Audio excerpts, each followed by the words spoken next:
ಎಲ್ಲರಿಗೂ ನಮಸ್ಕಾರ ಸ್ನೇಹಿತರೆ. ಇರಲು ಸ್ವಂತ ಮನೆ ಇಲ್ಲದೆ ಬಾಡಿಗೆ ಮನೆಯಲ್ಲಿ ವಾಸ ಮಾಡುತ್ತಿರುವ ದೇಶದ ಎಲ್ಲ ಬಡ ಕುಟುಂಬಗಳಿಗೆ ಇದೀಗ ಪ್ರಧಾನಮಂತ್ರಿ ಆವಾಸ್ ಯೋಜನೆಯ ಅಡಿಯಲ್ಲಿ ಮನೆ ಮತ್ತು ಜಾಗ ಇಲ್ಲದವರಿಗೆ ಬಂಪರ್ ಗುಡ್ ನ್ಯೂಸ್ ನೀಡಲಾಗಿದೆ. ಬನ್ನಿ, ನಿಮ್ಮ ಬಳಿಯೂ ಕೂಡ ಇರಲು ಸ್ವಂತ ಮನೆ ಇಲ್ಲದೆ ಜಾಗ ಇಲ್ಲದೆ ಬಾಡಿಗೆ ಮನೆಯಲ್ಲಿ ವಾಸ ಮಾಡುತ್ತಿದ್ರೆ ಪಿಎಂ ಆವಾಸ್ ಯೋಜನೆಯ ಅಡಿಯಲ್ಲಿ ಉಚಿತವಾಗಿ ಮನೆ ಪಡೆದುಕೊಳ್ಳುವುದು ಹೇಗೆ, ಏನೆಲ್ಲ ಅರ್ಹತೆಗಳು ಇರಬೇಕು, ಅರ್ಜಿ ಸಲ್ಲಿಸಲು ಬೇಕಾಗುವ ದಾಖಲಾತಿಗಳು ಏನು, ಹೇಗೆ ಅರ್ಜಿ ಸಲ್ಲಿಸುವುದು ಎಂಬುವ ಸಂಪೂರ್ಣ ಮಾಹಿತಿ ಈ ವಿಡಿಯೋದಲ್ಲಿ ತಿಳಿಸಲಾಗಿದ್ದು, ತಪ್ಪದೆ ವಿಡಿಯೋವನ್ನು ಈಗಲೇ ಲೈಕ್ ಮಾಡಿ ಹಾಗೂ ಕೊನೆವರೆಗೂ ನೋಡಿ. ದೇಶದಲ್ಲಿ ಆರ್ಥಿಕವಾಗಿ ದುರ್ಬಲ ಅಥವಾ ಬಡ ವರ್ಗದವರಿಗೆ ಮನೆ ಒದಗಿಸಲು ಪ್ರಾರಂಭಿಸಲಾದ ಸರ್ಕಾರದ ಪ್ರಧಾನಮಂತ್ರಿ ಆವಾಸ್ ಯೋಜನೆ ಇಂದಿನ ಕಾಲದಲ್ಲಿ ಹೆಚ್ಚು ಜನಪ್ರಿಯವಾಗಿದೆ. ಇದರ ಅಡಿಯಲ್ಲಿ ಪಕ್ಕಾ ಮನೆಗಳಿಲ್ಲದ ದೇಶದ ನಾಗರಿಕರಿಗೆ ಸರ್ಕಾರ ಸಹಾಯ ಮಾಡುತ್ತದೆ. ಸರ್ಕಾರದಲ್ಲಿ ಭೌಗೋಳಿಕ ಸ್ಥಳದ ಪ್ರಕಾರ ಗುರುತುಗಳನ್ನು ಮನೆ ಮಾಡಲು ದಾರಿ ತೋರಿಸಬೇಕು. ಈ ಬಾರಿ ಬಜೆಟ್ 2023ರಲ್ಲಿ ಸರ್ಕಾರವು ಪಿಎಂ ವಸತಿ ಕೊರತೆಯನ್ನು 66% ಹೆಚ್ಚಿಸಿದೆ. ಆರ್ಥಿಕವಾಗಿ ದುರ್ಬಲ ವರ್ಗದವರಿಗೆ ಸ್ವಂತ ಮನೆ ನಿರ್ಮಿಸಿಕೊಳ್ಳಲು ಆರ್ಥಿಕ ನೆರವು ನೀಡುವ ಉದ್ದೇಶದಿಂದ ಸರ್ಕಾರ ಗ್ರಾಮೀಣ ಆವಾಸ್ ಯೋಜನೆ ಜಾರಿಗೆ ತಂದಿದೆ. ಸ್ವಂತ ಮನೆ ನಿರ್ಮಿಸಿಕೊಳ್ಳಲು ಸಾಧ್ಯವಾಗದ ದೇಶದ ಎಲ್ಲ ನಾಗರಿಕರಿಗೆ ಈ ಯೋಜನೆಯ ಮೂಲಕ ಸರ್ಕಾರದಿಂದ ಸಹಾಯ ಮಾಡಲಾಗುವುದು. ಫಲಾನುಭವಿಗಳಿಗೆ ಮನೆ ನಿರ್ಮಿಸಿಕೊಳ್ಳುವುದರೊಂದಿಗೆ ಶೌಚಾಲಯ ನಿರ್ಮಾಣಕ್ಕೆ ಸರ್ಕಾರದಿಂದ 12,000 ರೂಪಾಯಿ ನೀಡಲಾಗುವುದು. ಈ ಯೋಜನೆಯ ಮೂಲಕ ಬಡ ನಾಗರಿಕರು ಸಹ ಉತ್ತಮ ಮನೆಯಲ್ಲಿ ವಾಸಿಸಲು ಸಾಧ್ಯವಾಗುತ್ತದೆ. ಇದು ಅವರ ಜೀವನದಲ್ಲಿ ಸಮೃದ್ಧಿಯನ್ನು ತರುತ್ತದೆ. ಪ್ರಧಾನಮಂತ್ರಿ ಆವಾಸ್ ಯೋಜನೆ ಮೂಲಕ 1 ಕೋಟಿ ಮನೆಗಳ ನಿರ್ಮಾಣಕ್ಕೆ ಕೇಂದ್ರ ಸರ್ಕಾರದಿಂದ ನೆರವು ನೀಡಲಾಗುವುದು. ಈ ಯೋಜನೆಯ ಮೂಲಕ ಬಯಲು ಪ್ರದೇಶದ ಫಲಾನುಭವಿಗಳಿಗೆ 1,20,000 ಹಾಗೂ ಮಲೆನಾಡಿನ ಫಲಾನುಭವಿಗಳಿಗೆ 1,30,000 ರೂಪಾಯಿ ಮನೆ ನಿರ್ಮಾಣಕ್ಕೆ ನೀಡಲಾಗುವುದು. ಈ ಯೋಜನೆಯಡಿ ವೆಚ್ಚವನ್ನು ಕೇಂದ್ರ ಸರ್ಕಾರ ಮತ್ತು ರಾಜ್ಯ ಸರ್ಕಾರವು 60-40 ಅನುಪಾತದಲ್ಲಿ ಹಂಚಿಕೊಳ್ಳುತ್ತದೆ. ಈ ಯೋಜನೆಯ ಮೂಲಕ ಮನೆ ಹಾಗೂ ಶೌಚಾಲಯ ನಿರ್ಮಾಣಕ್ಕೆ ಸರ್ಕಾರ 12,000 ರೂಪಾಯಿ ನೆರವು ನೀಡಲಿದೆ. ದೇಶದ ಎಲ್ಲ ಬಡ ನಾಗರಿಕರು ಈ ಯೋಜನೆಯ ಪ್ರಯೋಜನವನ್ನು ಪಡೆದು ಸ್ವಂತ ಮನೆ ಕಟ್ಟಿಕೊಂಡು ಉತ್ತಮ ಜೀವನ ನಡೆಸುವಂತಾಗಿದೆ. ವಸತಿ ಯೋಜನೆಯ ಪ್ರಯೋಜನಗಳನ್ನು ಕನೆಕ್ಷನ್ ಹೌಸಿಂಗ್ ಆಫ್ ಇಂಡಿಯಾದಿಂದ ಮಾತ್ರ ಪಡೆಯಬಹುದು. ಈ ಯೋಜನೆಯಡಿ 25 ವರ್ಷ ಮೇಲ್ಪಟ್ಟ ಯಾವುದೇ ವಯಸ್ಕರು ಕುಟುಂಬದಲ್ಲಿ ಸಾಕ್ಷರರಾಗಿರಬಾರದು. ಆರ್ಥಿಕವಾಗಿ ದುರ್ಬಲ ವರ್ಗದವರು ಮಾತ್ರ ಪ್ರಧಾನಮಂತ್ರಿ ಆವಾಸ್ ಯೋಜನೆಯ ಪ್ರಯೋಜನಗಳನ್ನು ಪಡೆಯಬಹುದು. ಯಾವುದೇ ಧರ್ಮ ಅಥವಾ ಸಮುದಾಯದ ಮಹಿಳೆಯರು ಈ ಯೋಜನೆಯ ಮೂಲಕ ಪ್ರಯೋಜನಗಳನ್ನು ಪಡೆಯಬಹುದು. ಮಾಹಿತಿ ಜಾತಿಗಳು, ಮಾಹಿತಿ ಬುಡಕಟ್ಟುಗಳು ಮತ್ತು ಕಡಿಮೆ ಆದಾಯದ ಜನರು ಅರ್ಜಿಗಳನ್ನು ಹಾಕಬಹುದು. ಅಗತ್ಯವಾದ ದಾಖಲೆಗಳು: ಆಧಾರ್ ಕಾರ್ಡ್, ಗುರುತಿನ ಚೀಟಿ, ಆಧಾರ್ ಕಾರ್ಡ್ ಲಿಂಕ್ ಬ್ಯಾಂಕ್ ಖಾತೆ, ಮೊಬೈಲ್ ನಂಬರ್, ಪಾಸ್ಪೋರ್ಟ್ ಗಾತ್ರದ ಫೋಟೋ. ಪಿಎಂ ಆವಾಸ್ ಯೋಜನೆಗೆ ಅರ್ಜಿ ಸಲ್ಲಿಸುವುದು ಹೇಗೆ? ಮೊದಲು ಪ್ರಧಾನಮಂತ್ರಿ ಆವಾಸ್ ಯೋಜನೆಯ ಅಫಿಷಿಯಲ್ ವೆಬ್ಸೈಟ್ಗೆ ಹೋಗಿ. ಇದರ ನಂತರ ಮುಖಪುಟದಲ್ಲಿ ಮೆನು ವಿಭಾಗದಲ್ಲಿ ಕ್ಲಿಕ್ ಮಾಡಿ. ಈಗ ಸರ್ಚ್ ಬೆನಿಫಿಷಿಯರಿ ಅಡಿಯಲ್ಲಿ ಹೆಸರು ಪೋಸ್ಟ್ ಮೂಲಕ ಸರ್ಚ್ ಅನ್ನು ನಮೂದಿಸಿ. ಇದನ್ನು ಮಾಡಿದ ನಂತರ ನಿಮ್ಮ ಕಂಪ್ಯೂಟರ್ ಪರದೆಯಲ್ಲಿ ಹೊಸ ಪುಟ ತೆರೆದುಕೊಳ್ಳುತ್ತದೆ. ಈಗ ಹೊಸ ಪುಟದಲ್ಲಿ ಆರಂಭಿಕ 12 ಪಾಯಿಂಟ್ ಸಂಖ್ಯೆಯನ್ನು ನಮೂದಿಸಿ ಮತ್ತು ತೋರಿಸು ಬಟನ್ ಕ್ಲಿಕ್ ಮಾಡಿ. ಕ್ಲಿಕ್ ಮಾಡಿದಾಗ ಸ್ಕೀಮ್ಗಳ ಪಟ್ಟಿಯು ನಿಮ್ಮ ಪರದೆಯ ಮೇಲೆ ಕಾಣಿಸುತ್ತದೆ. ನಿಮ್ಮ ಅರ್ಜಿಯನ್ನು ಸ್ವೀಕರಿಸದಿದ್ದರೆ ನಿಮ್ಮ ಹೆಸರನ್ನು ನೀವು ನೋಡಬಹುದು. ಇದಲ್ಲದೆ ಪ್ರಧಾನಮಂತ್ರಿ ಆವಾಸ್ ಯೋಜನೆಯ ಪಟ್ಟಿಯಲ್ಲಿ ನಿಮ್ಮ ಹೆಸರನ್ನು ಪರಿಶೀಲಿಸಲು ನೀವು ನೇರವಾಗಿ ವೆಬ್ಸೈಟ್ ಅನ್ನು ಭೇಟಿ ಮಾಡಬಹುದು.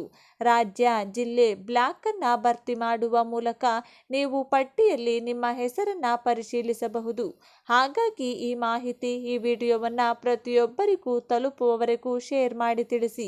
ಕರ್ನಾಟಕ ರಾಜ್ಯದಾದ್ಯಂತ ಬಗರ್ ಹುಕುಂ ಸಾಗುವಳಿದಾರರಿಗೆ ರಾಜ್ಯದ ಕಂದಾಯ ಸಚಿವರಾದ ಕೃಷ್ಣ ಬೈರೇಗೌಡ ಭಾರಿ ದೊಡ್ಡ ಗುಡ್ ನ್ಯೂಸ್ ನೀಡಿದ್ದಾರೆ. ಸರ್ಕಾರಿ ಜಾಗದಲ್ಲಿ ಅಥವಾ ಸರ್ಕಾರಿ ಜಮೀನಿನಲ್ಲಿ ಒತ್ತುವರಿ ಮಾಡಿ ಉಳುಮೆ ಮಾಡುವುದು ಅಥವಾ ಇರಲು ಸ್ವಂತ ಜಾಗ ಇಲ್ಲದೆ ಸರ್ಕಾರಿ ಜಾಗದಲ್ಲಿ ಒತ್ತುವರಿ ಮಾಡಿ ವಾಸಿಸಲು ಮನೆ ನಿರ್ಮಿಸಿಕೊಂಡವರಿಗೆ ಹಾಗೂ ಇನಾಮಿ ಜಮೀನು ಇದ್ದವರಿಗೆ ಮತ್ತು ತಂದೆ, ತಾತ, ಮುತ್ತಾತನ ತನ್ನ ಹೆಸರಿನಲ್ಲಿ ಜಮೀನಿನ ಪಹಣಿ ಅಥವಾ ಜಾಗ, ಮನೆ ಹೀಗೆ ಯಾವುದೇ ಆಸ್ತಿಯನ್ನು ಪೂರ್ವಜರ ಹೆಸರಿನಲ್ಲಿದ್ದು ಪ್ರಸ್ತುತ ಉಳುಮೆ ಮಾಡುತ್ತಿರುವ ರೈತರ ಹೆಸರಿಗೆ ವರ್ಗಾವಣೆ ಮಾಡಿಕೊಳ್ಳಲು ರೈತರ ಬಳಿ ಯಾವುದೇ ಸಮರ್ಪಕ ದಾಖಲೆಗಳು ದೊರಕುತ್ತಿಲ್ಲ ಹಾಗೂ ರೈತರಿಗಾಗಿ ಆಫೀಸ್ನಿಂದ ಆಫೀಸ್ಗೆ, ಕಚೇರಿಯಿಂದ ಕಚೇರಿಗೆ ದಾಖಲೆಗಳನ್ನು ಹಿಡಿದುಕೊಂಡು ಅಲೆಯಬೇಕಾದಂತಹ ಪರಿಸ್ಥಿತಿ ಎದುರಾಗಿದ್ದು, ನೂತನ ಸರ್ಕಾರದಿಂದ ನೂತನ ಯೋಜನೆಯ ಮೂಲಕ ಈ ಸಮಸ್ಯೆಯನ್ನ ಬಗೆಹರಿಸಿ ರೈತರಿಗೆ ಈ ಎಲ್ಲ ಸಮಸ್ಯೆಗಳಿಂದ ಮುಕ್ತಿ ನೀಡುವುದು ನಮ್ಮ ಸರ್ಕಾರದ ಮೂಲ ಉದ್ದೇಶವಾಗಿದೆ. ರೈತರ ಆಸ್ತಿ ನೋಂದಣಿ ಹಾಗೂ ಜಮೀನಿಗೆ ಸಂಬಂಧಿಸಿದ ಯಾವುದೇ ವಹಿವಾಟುಗಳಿಗೆ ತೊಂದರೆ ಉಂಟಾಗದಂತೆ ತಕ್ಷಣದಲ್ಲಿ ಕಾರ್ಯರೂಪಕ್ಕೆ ಬರುವಂತೆ ದೊಡ್ಡ ಕ್ರಮಕ್ಕೆ ಮುಂದಾಗಿದ್ದಾರೆ. ರಾಜ್ಯದ ನೂತನ ಕಂದಾಯ ಸಚಿವರಾದ ಕೃಷ್ಣ ಬೈರೇಗೌಡ ಎಲ್ಲರಿಗೂ ಕೂಡ ಅಗತ್ಯ ಕ್ರಮಕ್ಕೆ ಮುಂದಾಗಿದ್ದು, ರಾಜ್ಯದಲ್ಲಿ ಕಂದಾಯ ನಿಯಮ ಹಾಗೂ ದಾಖಲೆಗಳ ಸಮಿತಿಯಲ್ಲಿ ರೈತರಿಗೆ ಸರಳೀಕರಣ ಮಾಡಿ ಅನುಕೂಲ ಮಾಡಿಕೊಡಲು ಮಹತ್ವದ ಕ್ರಮಕ್ಕೆ ಮುಂದಾಗಿದ್ದು, ಬಹುತೇಕ ರಾಜ್ಯದಲ್ಲಿ ಇದೇ ಮುಂದಿನ ಜುಲೈ 1ರಿಂದ ಅನುಷ್ಠಾನಕ್ಕೆ ಬರಲಿದೆ. ಹಾಗಾಗಿ ನೂತನ ಸಚಿವ ಕೃಷ್ಣ ಬೈರೇಗೌಡ ರಾಜ್ಯದ ಜನತೆಗಾಗಿ ಬಗರ್ ಹುಕುಂ ಸಾಗುವಳಿದಾರರಿಗೂ ಕೂಡ ಗುಡ್ ನ್ಯೂಸ್ ನೀಡಿದ್ದಾರೆ. ನೀವು ಕೂಡ ತನ್ನ ಇಲಾಖೆಗೆ ಸಂಬಂಧಿಸಿದಂತೆ ಯಾವುದೇ ಸಮಸ್ಯೆಗಳಿದ್ದರೆ ತಪ್ಪದೆ ಕಮೆಂಟ್ ಮೂಲಕ ತಿಳಿಸಿ. ಬಗರ್ ಹುಕುಂ ಸಾಗುವಳಿದಾರರಿಗೆ ಸಚಿವ ಈಶ್ವರ್ ಖಂಡ್ರೆ ಸಿಹಿ ಸುದ್ದಿ ನೀಡಿದ್ದು, ಶೀಘ್ರವೇ ಬಗರ್ ಹುಕುಂ ಸಾಗುವಳಿ ಅರ್ಜಿಗಳನ್ನು ಇತ್ಯರ್ಥಪಡಿಸಲಾಗುವುದು ಎಂದು ತಿಳಿಸಿದ್ದಾರೆ. ಸುದ್ದಿಗಾರರೊಂದಿಗೆ ಮಾತನಾಡಿದ ಅವರು, ಬಗರ್ ಹುಕುಂ ಸಾಗುವಳಿ ಕುರಿತಂತೆ ಈಗಾಗಲೇ ಕಂದಾಯ ಸಚಿವ ಕೃಷ್ಣ ಬೈರೇಗೌಡ ಅವರು ಸುತ್ತೋಲೆಯನ್ನ ಕಳುಹಿಸಿದ್ದಾರೆ. ಬಗರ್ ಹುಕುಂ ಸಮಿತಿ ರಚನೆ ಮಾಡಿ ಬಗರ್ ಹುಕುಂ ಸಾಗುವಳಿಗೆ ಸಂಬಂಧಿಸಿದಂತೆ ಬಾಕಿ ಇರುವ ಅರ್ಜಿಗಳನ್ನು ಇತ್ಯರ್ಥಪಡಿಸಿ ಕಾಲಮಿತಿ ಒಳಗೆ ನ್ಯಾಯ ಒದಗಿಸಲಾಗುವುದು ಎಂದು ಹೇಳಿದ್ದಾರೆ. ದೇಶದ ಅತಿ ದೊಡ್ಡ ಬ್ಯಾಂಕ್ ಆಗಿರುವ ಎಸ್ಬಿಐಯು ತನ್ನೆಲ್ಲ ಗ್ರಾಹಕರಿಗೆ ಭರ್ಜರಿ ಗುಡ್ ನ್ಯೂಸ್ ಅನ್ನು ನೀಡಿದ್ದು, ಪ್ರತಿ ತಿಂಗಳಿಗೊಮ್ಮೆ, ಪ್ರತಿ 3 ತಿಂಗಳಿಗೊಮ್ಮೆ ಅಥವಾ ವರ್ಷಕ್ಕೊಮ್ಮೆ ತನ್ನ ಗ್ರಾಹಕರಿಗಾಗಿಯೇ ನೂತನ ಯೋಜನೆ ಸೇರಿದಂತೆ ಹೊಸ ಬದಲಾವಣೆಯನ್ನ ಜಾರಿಗೆ ಮಾಡುವುದರ ಮೂಲಕ ಈ ಸಾರ್ವಜನಿಕ ವಲಯದ ಬ್ಯಾಂಕ್ ಎಸ್ಬಿಐ ಗ್ರಾಹಕರಿಗೆ ಇದೀಗ ವಿವಿಧ ಬಗೆಯ ಸೇವೆ ಸೌಲಭ್ಯವನ್ನ ಒದಗಿಸಿಕೊಡುತ್ತಿದೆ. ಈಗಿರುವ ಬೆನ್ನಲ್ಲೇ ಇದೀಗ ಮತ್ತೊಂದು ಎಸ್ಬಿಐ ಗ್ರಾಹಕರಿಗೆ 2 ಭರ್ಜರಿ ಸಿಹಿ ಸುದ್ದಿ ಬಂದಿದ್ದು, ಒಂದೊಂದಾಗಿ ನಿಮಗೆ ಬಂದಿರುವ ಸುದ್ದಿಯನ್ನ ತಿಳಿಸಿಕೊಡ್ತೇವೆ. ಅದಕ್ಕೂ ಮುನ್ನ ಈ ಕೂಡಲೇ ಈ ವಿಡಿಯೋಗೆ ಒಂದು ಲೈಕ್ ಮಾಡಿ ಮತ್ತು ಚಾನಲ್ ಅನ್ನ ಸಬ್ಸ್ಕ್ರೈಬ್ ಮಾಡಿ. ಹೌದು, ರಾಷ್ಟ್ರದ ಅತಿ ದೊಡ್ಡ ವಾಣಿಜ್ಯ ಬ್ಯಾಂಕ್ ಸ್ಟೇಟ್ ಬ್ಯಾಂಕ್ ಆಫ್ ಇಂಡಿಯಾವು ಇದೀಗ ತನ್ನ ನವೀಕರಿಸಿದ ಡಿಜಿಟಲ್ ಬ್ಯಾಂಕಿಂಗ್ ಪ್ಲಾಟ್ಫಾರ್ಮ್ ಅನ್ನ ಅನಾವರಣಗೊಳಿಸಿದ್ದು, ಯೋನೋ ಫಾರ್ ಎವರಿ ಇಂಡಿಯನ್ ಎಂಬ ಒಂದು ನೂತನ ಕಾರ್ಡ್ಲೆಸ್ ಕ್ಯಾಶ್ ಯೋಜನೆಯನ್ನ ಜಾರಿಗೊಳಿಸಿದೆ.